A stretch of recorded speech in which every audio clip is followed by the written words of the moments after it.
दुनिया में दो तरह के लोग होते हैं।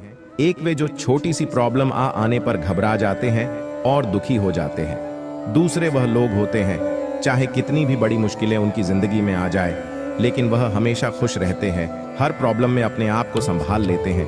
एक वे जो जिनके पास सब कुछ होते हुए भी लेकिन फिर भी वह हमेशा दुखी दिखते हैं, आपको हमेशा वे दुखी ही मिलेंगे। और दूसरे वे जिनके पास कुछ हो या ना हो, लेकिन वह आपको हमेशा खुश दिखते हुए मिलते हैं, मुस्कुराते हुए मिलते हैं। आज हम ऐसे ही एक प्रेरणादायी कहानी के बारे में बात करेंगे। ये कहानी ऐसी है कि आपके जीवन में हजारों मुश्किलें या बड़ी परेशानियां क्यों ना आ जाए, लेकिन यह कहानी आपको हर मुश्किल में रहना और मुस्कुराना सिखा देगी। एक फकीर एक देश की यात्रा पर निकला। जब रास्ते में रात हो गई तो वे एक व्यक्ति घर रुक गया। उस व्यक्ति का नाम था आनंद। आनंद ने उस फकीर की खूब सेवा की और दूसरे दिन आनंद ने फकीर को उपहार देकर विदा किया। वह फकीर आनंद की सेवा से बहुत खुश हो गया और दुआएं देने लगा कि हे भगवान, आनंद को हमेशा खुश रखना और वह हमेशा दिन प्रतिदिन आगे बढ़ता ही रहे।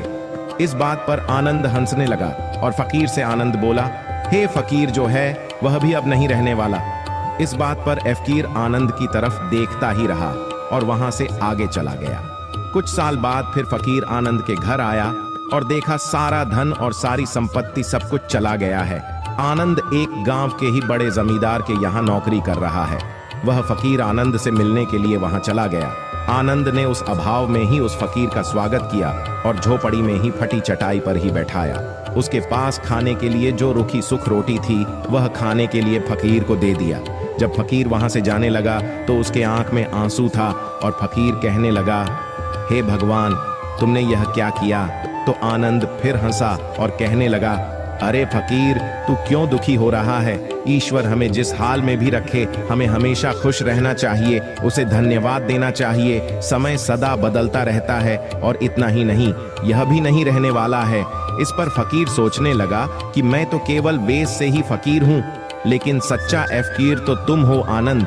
कुछ साल बाद फकीर फिर से यात्रा पर निकला और आनंद से मिला और देखा तो देखता ही रह गया, क्योंकि सब कुछ बदल चुका था। आनंद अब जमींदारों का जमींदार बन चुका था। उसे मालूम हुआ आनंद जिस जमींदार के यहाँ नौकरी कर रहा था उसकी कोई संतान नहीं थी और अपनी सारी संपत्ति और जायदाद आनंद को दे दी। फकीर बहुत खुश हो गया और आनंद से कहा, अच्छा हुआ वह जमाना गुजर गया, भगवान करे अब तुम ऐसा ही बना रहो। यह सुनकर आनंद फिर हंसने लगा और कहने लगा, फकीर, अभी भी तेरी नादानी बनी हुई है। फकीर ने फिर आनंद से पूछा, क्या यह भी नहीं रहने वाला?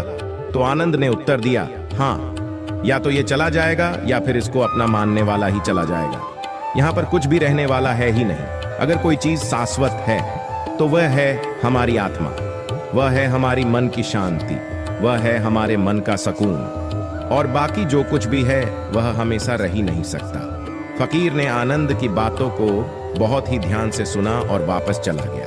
कुछ सालों के बाद फिर फकीर जब उस गांव से गुजरा तो आनंद का महल तो है, लेकिन उसमें आनंद ही नहीं है। उसमें कबूतर गुटरगू कर रहे हैं। आनंद अब इस दुनिया में नहीं रहा, उसकी मृत्यु हो चुकी थी। वह फकीर मन ही मन सोचने लगा कि एक इंसान जिंदगी भर कितना दौड़ता रहता है और रोता रहता है, दुखी होता रहता है। जिन चीजों के लिए इंसान तड़पता रहता है, दुखी होता रहता है, वास्तव में वह चीजें जो हमेशा रहने वाली हैं ही नहीं, वे सारी चीजें बदलने वाली हैं।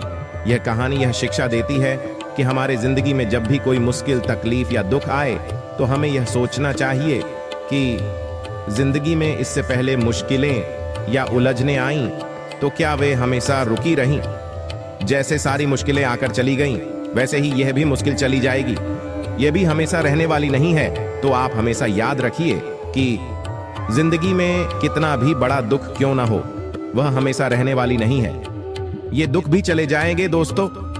एक बार अकबर ने बीरबल से कहा कि बीरबल, आज कुछ ऐसा लिखो कि जब मैं खुशी में पढ़ूं तो दुख और जब दुख में पढ़ूं तो खुशी हो। तो बीरबल ने लिखा, ये वक्त भी बीत जाएगा। ये एक ऐसा वाक्य है, जब इसे खुशी में पढ़ेगे तो दुख होगा और दुख में पढ़ेगे तो खुशी होगा। मुझे उम्मीद है कि आप सभी को यह कहानी बहुत पसंद आया होगा।